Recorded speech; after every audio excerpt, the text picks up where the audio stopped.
How did alchemy promise eternal life? Imagine a world where turning lead into gold was not just about wealth but about living forever. That's what alchemy aimed for in medieval times. It wasn't just about metals, it was about transforming life itself. Alchemists believed they could create a special potion called the Elixir of life. This potion was thought to grant immortality or keep someone forever young. People across many ancient cultures, like the Egyptians and Chinese, dreamed of such a miracle. In medieval Europe, alchemists saw this as part of their larger quest to perfect matter and the human soul. They thought if they could find or make this elixir, they could cure all diseases and stop aging altogether. The idea was that this potion could make someone physically immortal, which was a very powerful promise. But alchemy was more than just making magic potions.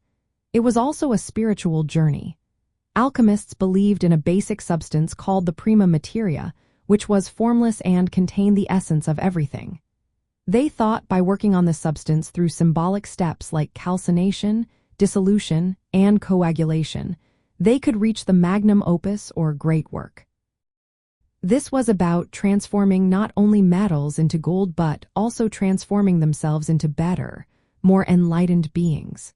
The ultimate goal was to achieve spiritual perfection and, in doing so, attain a form of immortality of the soul. The legendary Philosopher's Stone was believed to be the key to this whole process.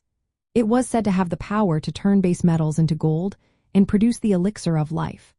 Many famous alchemists, like Albertus Magnus and Roger Bacon, wrote about the stone in secret codes, emphasizing that it was a symbol of spiritual and material perfection.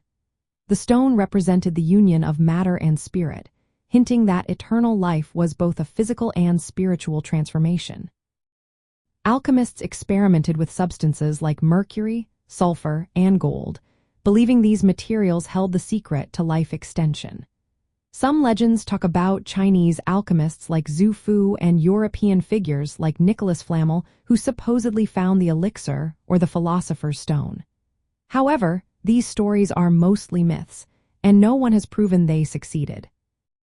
In the end, alchemy's promise of eternal life was tied to a mix of natural philosophy, mysticism, and spiritual growth.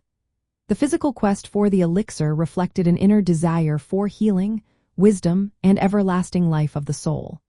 It was a search for transformation that combined science, magic, and religion, offering hope that one day, eternal life could be achieved through both matter and spirit.